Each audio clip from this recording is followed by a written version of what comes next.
Quisiera compartir con ustedes, Carolina ya leyó el pasaje que hoy día vamos a analizar, a estudiar, que está en Primera de Corintios, capítulo 11, versículo 17. Y hoy día no lo voy a predicar al pastor Cristian, voy a predicarnos, nos vamos a predicar a todos, o sea, voy a predicar a la iglesia. Y probablemente en el desarrollo de la predicación, usted dirá, bueno, el pastor está hablando de nosotros, ¿de quién está hablando? He querido compartir este pasaje porque me parece que hay una pregunta muy interesante que aparece en el capítulo 11, versículo 17 en adelante, respecto a una conducta inapropiada que surge, ya que vamos a cenar con el Señor, ¿cierto? Que surge, pero es una pregunta que tiene, va acompañada de una reprensión. La pregunta es una pregunta que va como para hacer reflexionar a la iglesia de Corinto. En este caso, una iglesia que tiene una forma de vida que vamos a analizar el día de hoy. Dentro del desarrollo de mi sermón, probablemente todo lo que yo voy a mencionar no esté pasando en esta iglesia.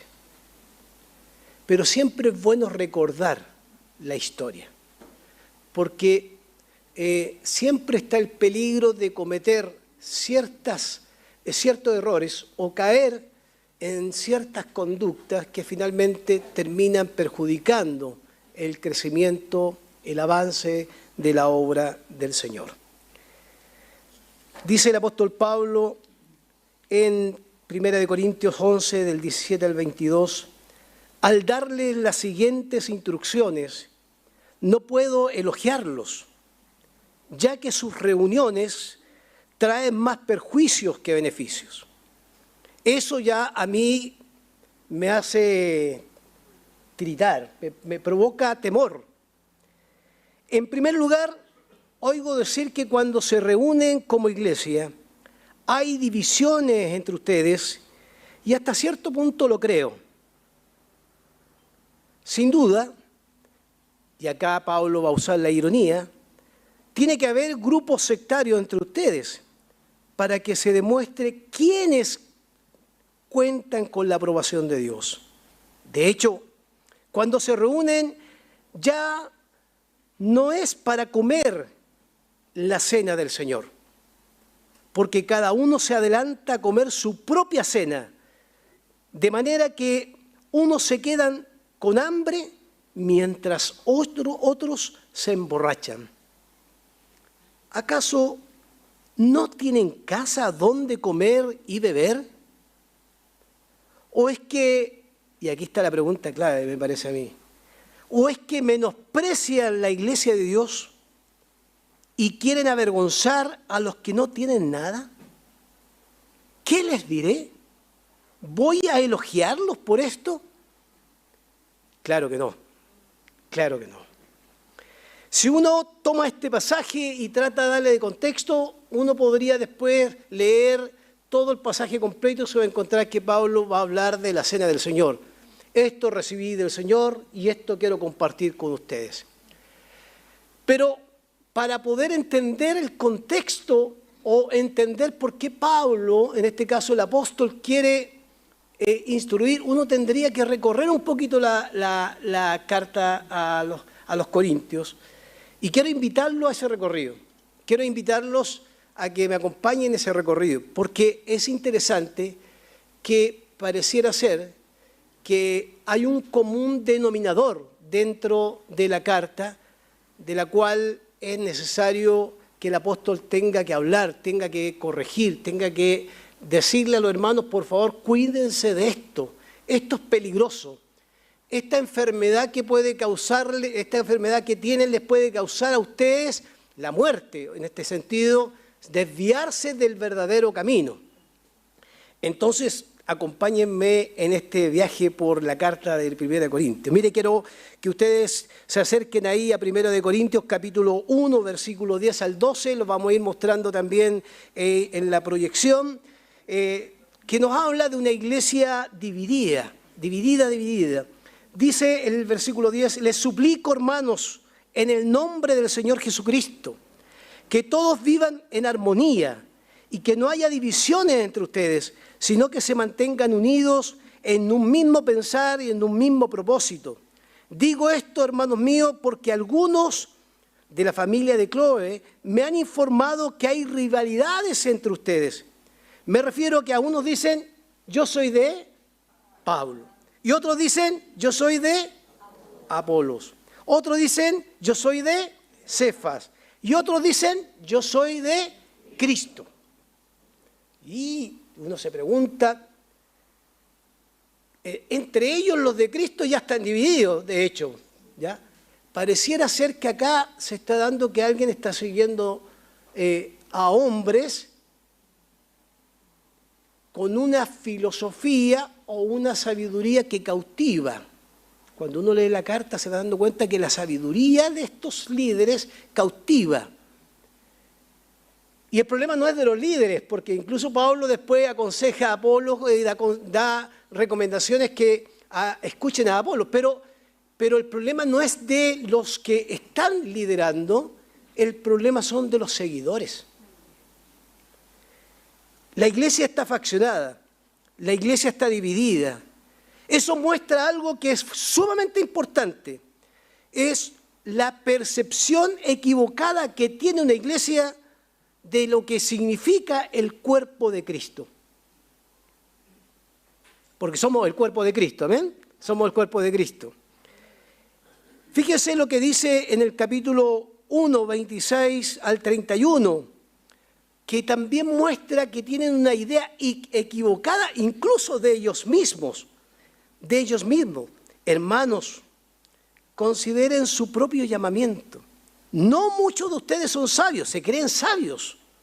Ellos se creen muy sabios. Manejan la filosofía y la sabiduría de manera interesante, según criterios meramente humanos. Ni son muchos los poderosos, ni muchos los nobles de cuna.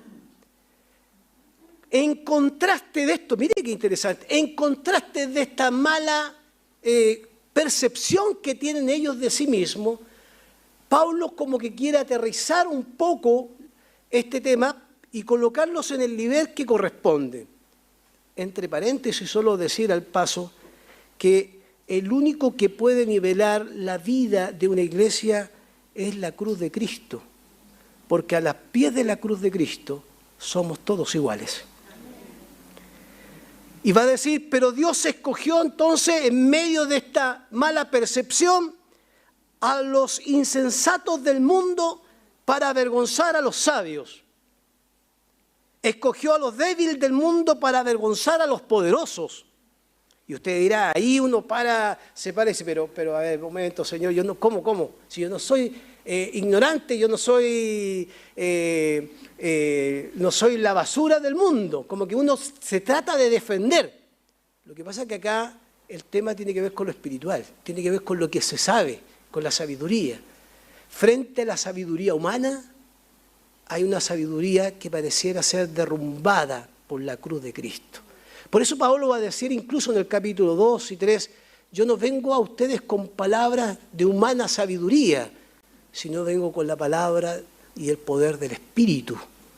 Pero vengo, interesante, para Pablo la cruz de Cristo es fundamental proclamarla permanentemente en su mensaje.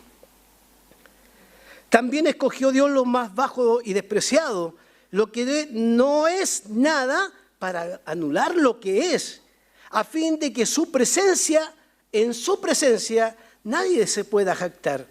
Pero gracias a Él, ustedes unidos a Cristo Jesús, a quien Dios ha hecho nuestra sabiduría, mire qué interesante, en contraste a la sabiduría del mundo, es decir, nuestra justificación, santificación y redención, para que, como está escrito, el que quiera enorgullecerse o gloriarse, como dice la Reina Valera, gloríese en el Señor. Y eso muestra la percepción equivocada de una iglesia. Capítulo 3, versículo 1 al 9, que es muy interesante esto, porque pareciera ser que estos se habían convertido a Cristo y habían tenido un encuentro con Cristo, pero pareciera ser que eso no es suficiente en el camino de una iglesia.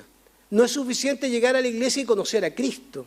Fíjese que el capítulo 3 va a mostrar que sus hechos que están sucediendo al interior, no es el reflejo de un encuentro de madurez o de un encuentro de avance. Mire lo que dice el capítulo 3, versículo 1. Yo, hermanos, no puedo dirigirme a ustedes como a espirituales. En la NBI dice, sino como a inmaduros. Pero la palabra que detrás de esa palabra inmaduro algunos utilizan es como a carnales. Carnales. Es fuerte la palabra de Pablo. Apenas son niños en Cristo. Les di leche porque no pueden asimilar alimento sólido todavía. Pues aún son carnales o inmaduros. Mientras haya, y aquí están los hechos, ¿cierto?, que demuestran esa inmadurez, mientras haya entre ustedes celos y contienda, ¿no serán inmaduros? ¿Acaso no se estarán comportando según los criterios meramente humanos? Cuando uno afirma, yo soy de Pablo, y el otro yo soy de Apolo, ¿no es porque están actuando con criterios humanos? O sea, se quedaron en un seguimiento superficial. Después de todo, ¿quién es Apolo? Y incluso, ¿quién es Pablo?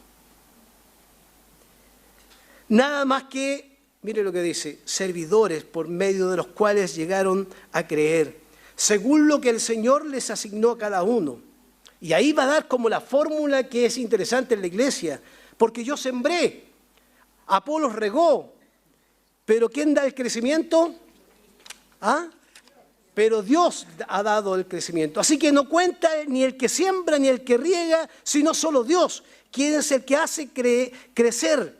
El que siembra y el que riega están al mismo nivel, aunque cada uno será recompensado según su propio trabajo.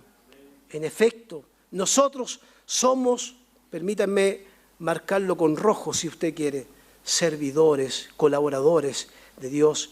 Y ustedes, porque mire qué interesante esto, Pablo tiene que definir qué es lo que es iglesia. Y va a usar 2 metáforas o 3 metáforas para eso. No voy a hablar de las metáforas porque ya es un tema que ustedes un día lo pueden estudiar. Pero va a usar 2 metáforas para decir, en efecto, nosotros somos colaboradores al servicio de Dios. ¿Dónde? Ustedes, en la iglesia, ustedes son el campo de cultivo de Dios. Y va a decir, el edificio de Dios. Es más, va a decir, yo puse la primera piedra, edifiquen sobre ella otro, pero no otro fundamento que no sea el de Cristo.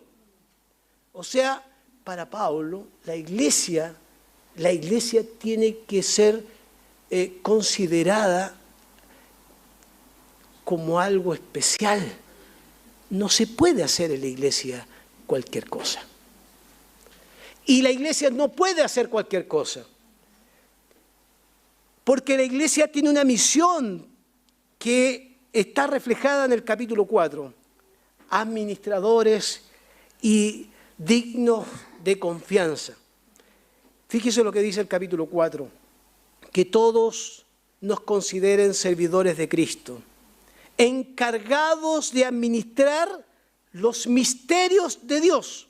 Ahora bien, a los que reciben este encargo, la iglesia, el cuerpo de Cristo, se les exige que muestren ser dignos de confianza. Hermanos queridos, permítanme decir esto con toda libertad. La iglesia no está acá simplemente para escuchar. El misterio de Dios es que Cristo se ha revelado para llevar ese amor a las naciones, a aquellos que no conocen. Tenemos que ser buenos administradores, fieles administradores, colaboradores de este mensaje. si guardamos este mensaje, estamos en pecado. Nuestra tarea es llevar este mensaje, compartirlo. Por eso el apóstol Pablo en su carta va a decir, entonces, a partir de esta conciencia de que la iglesia tiene una misión, administradores de los misterios de Dios, tiene que pensar en el prójimo. Capítulo 8, versículo 9 al 11. Capítulo 9 al 11. ¿Por qué tiene que pensar en el prójimo? Porque si tiene una mala comprensión de lo que es la iglesia y su libertad va a ser todo lo contrario a lo que es un hijo de Dios, que debe ser santo, ¿cierto? Sus frutos serán distintos. Fíjense lo que dice el capítulo 8, versículo 9-11. Sin embargo, tengan cuidado de que su libertad, la libertad que Cristo nos ha dado, no se convierta en motivo de tropiezo para los débiles. Porque si alguien de conciencia débil te ve a ti, que tienes este conocimiento, comer en el templo de un ídolo, y eso es una pregunta que uno se debe hacerse, ¿comían en el templo de los ídolos? Sí, hermanos. Había una salita que se tenía en los templos donde los cristianos hacían ciertos banquetes para celebrar todavía, quedaban algunos elementos de su cultura idolátrica y hacían sus comidas por ahí. Entonces el Pablo va a tener que reprender. ¿No se sentirá el débil animado a comer de lo que ha sido sacrificado a los ídolos? Entonces ese hermano débil, por quien Cristo murió, se perderá a causa de tu conocimiento. O sea, está siendo responsable de que esa libertad mal entendida debe colocarse en el lugar correcto. ¿Usted se ha puesto a pensar que hay cristianos que dicen, no, si Cristo nos hizo libre y podemos hacer lo que queramos? Porque es por gracia esto. No, hermanos. No. Si somos conscientes de qué es lo que es la iglesia del Señor, hay cosas que yo no debo hacer. Y en algunas tendré que renunciar. No porque el pastor es débil, porque el pastor no puede ser débil en términos de su fe, ni los diáconos que son débiles, pero hay otros sí que son débiles y a otros que veremos afuera que son débiles, a los cuales podemos llevar incluso alejarlos de Dios. Por eso como Pablo parte su relato en el capítulo 11 diciendo, ¿cómo los voy a elogiar si sus cultos, en vez de traer un beneficio a la iglesia, lo que está haciendo es produciendo algo contrario, perjudicando a los hermanos? Capítulo 10, versículo 23 al 24. Todo me está permitido, pero no todo es provechoso. Todo me está permitido, pero no todo es constructivo. Que nadie busque su propio interés, sino, ¿qué dice? El interés de él. Ya, pero cambie el prójimo, porque el prójimo ya es una palabrita que hasta los fariseos la manejaban para ellos. Diga, en beneficio del próximo, que es distinto. Siempre hay un próximo a nuestro lado. Siempre hay alguien que nos está mirando. No todo lo que hacemos en nuestra libertad es provechoso. Tendremos que discernir adecuadamente esto. Eso significa que cuando yo tomo esa decisión de discernir, lo que estoy pensando es que yo lo hago por cuidar el testimonio, no solamente mío, porque Cristo hizo algo en mi vida, sino el testimonio también de una comunidad a la cual pertenezco. Primero, pertenecemos al cuerpo de Cristo. ¿Amén? Todos somos parte del cuerpo de Cristo. Aquí las denominaciones se fueron, los nombres no existen, todos somos parte del cuerpo de Cristo. Segundo, tenemos una identidad en Cristo, ¿cierto? Porque Él nos hizo hijos de Dios. Y tercero, somos parte de una comunidad que se llama Alianza Cristiana y Misionera de Peñalolén. Por lo tanto, cuando yo camino en la vida diaria, no solamente por amor a Cristo modifico mi comportamiento, no solamente porque debo ser luz para las personas que no conocen a Jesucristo, sino también porque debo guardar el testimonio de una comunidad que debe proyectar en unidad a Jesucristo como el Señor. Por lo tanto, eso implica, y eso me duele a veces, que hay cosas que yo no debo hacer. Hay cosas de las cuales yo debería evaluar qué hacer. Por eso el capítulo 10 termina diciendo, en el capítulo 10, versículo 31, en conclusión, como cerrando un paréntesis, el apóstol Pablo, ya sea que coman, ya sea que beban o hagan cualquier cosa, háganlo todo para la gloria de Dios. No hagan tropezar a nadie, ni a judíos, ni a gentiles, ni a la iglesia de Dios. Qué triste es ver que las iglesias se dividen por seguir a un ser humano. Qué triste es ver la iglesia dividirse, salir de la iglesia porque no me gustó la música, porque el que coordinó me retó todo el culto, porque no me saludaron en la puerta. La inmadurez a veces gobierna la vida de los creyentes porque nos quedamos en la superficialidad.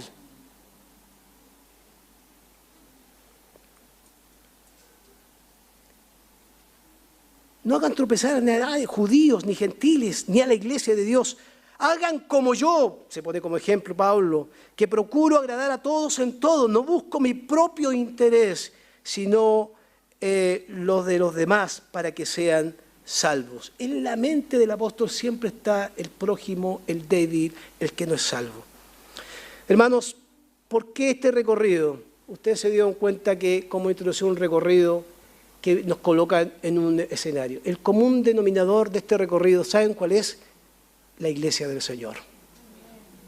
La iglesia del Señor tiene que tener una conducta adecuada. ¿Cómo los voy a elogiar? Si ustedes en vez se juntan, no para bendecir a otros, sino para perjudicarlos. Y yo me hacía esta pregunta, porque cuando uno hace algo contrario, perjudica la vida de los creyentes. Y decía, ¿qué iglesia se junta para perjudicar a los hermanos? Bueno, querámoslo o no, una iglesia que está acá, que se llama, una carta que se llama a los Corintios, pero una iglesia que está en Corinto, en una ciudad, con una característica que usted puede investigar detalladamente. Porque esa iglesia, en vez de acercar a la gente a Dios, los alejaba de Dios. Entonces, teniendo en cuenta esto, hermanos queridos, yo quiero cerrar solo con 3 conclusiones o 3 ideas que me parecen fundamentales para nosotros hoy día recordar. La primera tiene que ver con este comportamiento inadecuado en el culto y en la cena del Señor. Vamos a cenar con el Señor. Vamos a recordar el momento en que Cristo entregó su vida, su cuerpo. Y la pregunta que el apóstol va a hacer es clave. La hace en función de esto. ¿Acaso no tienen casa donde comer y beber? Y la pregunta es, ¿qué va a hacer? ¿O menosprecian la iglesia del Señor?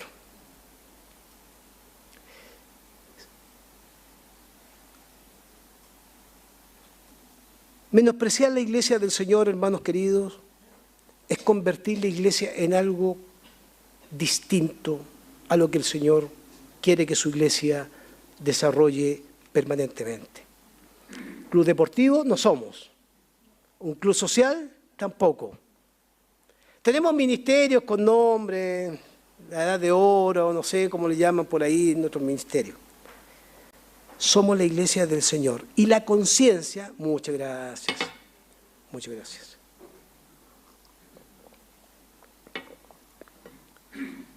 La conciencia que debemos tener de que estamos en el lugar donde están los redimidos de Jesucristo es algo que no podemos olvidar. Cada vez que nos juntamos, sea por Zoom, sea en reuniones, sea en reuniones de ministerios, sea en reuniones de jóvenes, niños, adultos y todo, no se juntan personas simplemente, se juntan hombres y mujeres, niños y jóvenes redimidos por la sangre de Jesucristo, comprados a precio de sangre. Por lo tanto, el culto al Señor permanente debe ser con plena conciencia de que estamos en el lugar que Dios ha convocado desde el momento en que entregó su vida en la cruz para cumplir una misión en la tierra. Cuando perdemos la conciencia de qué es lo que es la iglesia, hermanos amados, convertimos justamente el culto a Dios en algo que no es el culto a Dios. Porque mire qué interesante, el verbo que más se repite en el capítulo 11 es el verbo juntarse, congregarse, participar.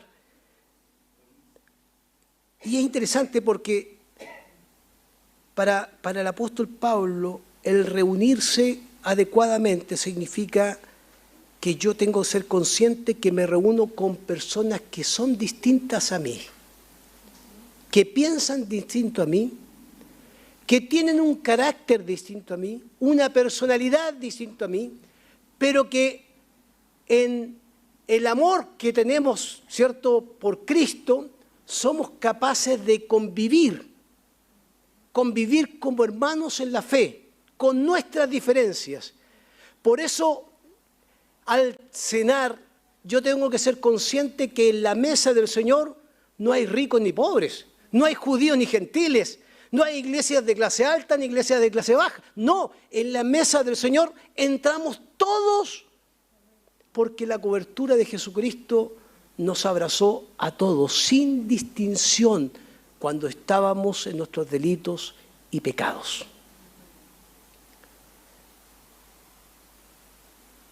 Y eso es muy interesante. ¿Cómo tendría que ser una iglesia que haga las cosas para lo peor? No lo puedo entender. ¿Cómo sería una iglesia que se junta para reunirse con sus hermanos y comer y emborracharse y olvidarse de otros? Bueno, ahí hay un peligro interesante. Como un dato histórico o como un dato que hoy día se ha encontrado dentro de la investigación bíblica, fíjense que había una práctica entre los romanos y los griegos también la tenían.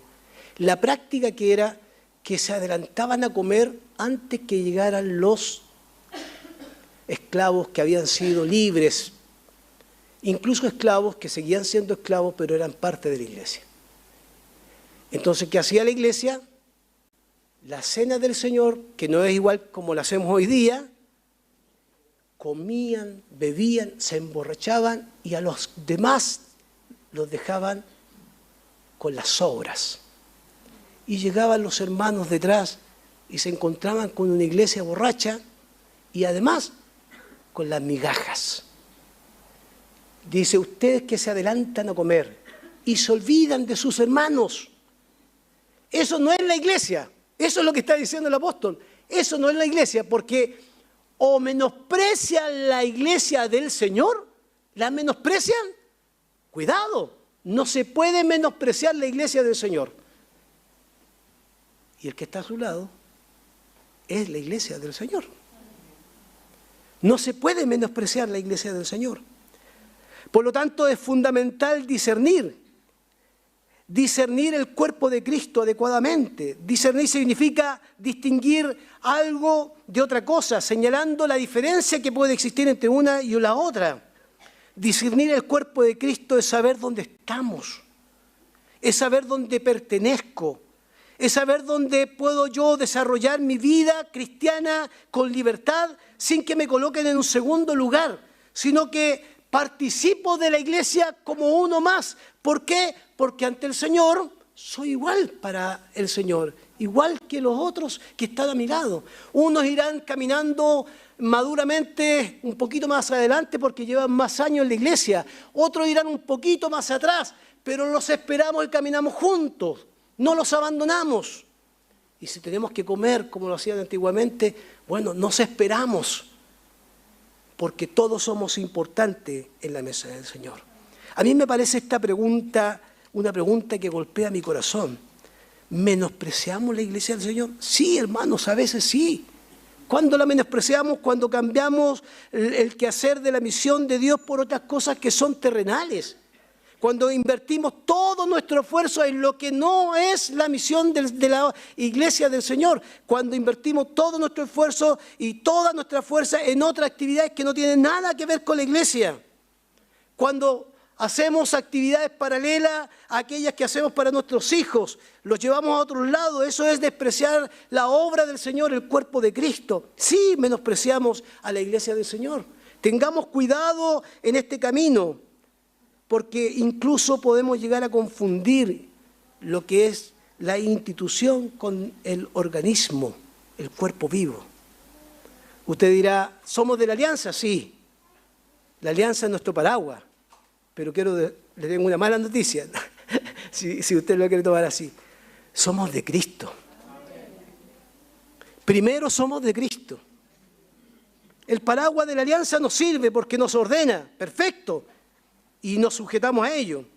Ser consciente que la iglesia, usted y yo, está aquí no porque lo merece, está acá no porque tiene, ya que Cristian lo mencionó, estudios, un currículum, no. Usted está acá simplemente como yo, como el pastor Cristian y como todos nosotros estamos acá porque un día un carpintero polvoriento de Nazaret ha decidido morir en la cruz por nosotros. Por eso estamos acá. Y digo, ese polvoriento no es una frase mía, es de un profesor que tenía, Eduardo Rivera. Me lo recordé ahora en la memoria.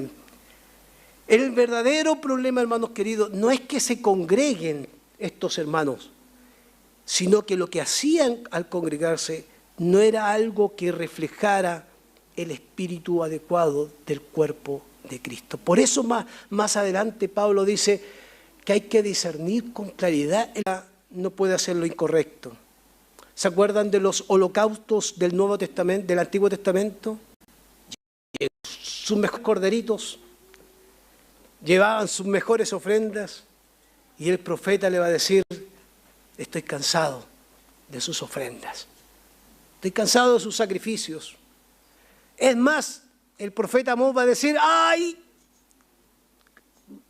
Representando a Dios, sus cánticos me cansan. Es interesante, sus cánticos me cansan. Es que es distinto cantar al Señor consciente que estoy en el cuerpo de Cristo, la iglesia del Señor, que venir a cantar acá y sentarme allá para que este coro haga lo que a mí me gusta y me convierta yo en una persona hedonista.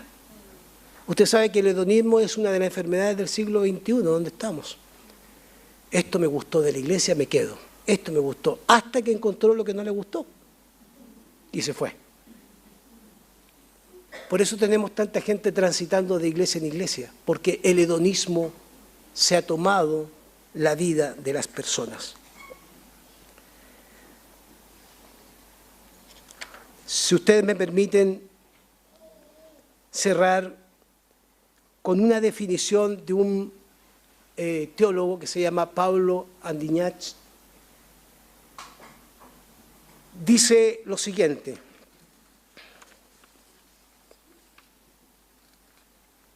¿Usted lo tiene ahí a la mano? Sí. Permítanme leerlo de mi hojita porque yo soy medio ciego, entonces no lo alcanzo a ver. Dice, la iglesia es una entidad creada por el Espíritu que vive en la encrucijada de ser a la vez comunitaria y en un lugar donde cada uno tiene un nombre personal. Es un espacio de encuentro mutuo, de mutuo soporte, y a la vez un lugar donde se respeta, mire qué interesante, el silencio y las lágrimas, sin necesidad de dar explicaciones. Y la iglesia es esa entidad que quizás como ninguna otra vive en su propia esencia ese doble movimiento que agrupa, pero distingue, que reúne bajo una misma palabra, respeta y valora las palabras de otros, A la vez, paradójicamente, la iglesia es ese lugar donde el mensaje de Dios resuena con plena fortaleza, pero también con debilidad. Es fuerte porque se espera que en ella reine, como en ningún otro lugar, que sea reconocido como rector y motor de nuestra vida, la palabra de Dios. Porque su fortaleza proviene de Cristo mismo y su presencia en la comunidad, pero es a la vez débil porque la iglesia es la comunidad de los que, sabiendo de esa responsabilidad, también saben de la distancia entre el mensaje de Dios y nuestras propias expresiones parciales y rudimentarias. Me encanta esa definición. Me encanta esa definición.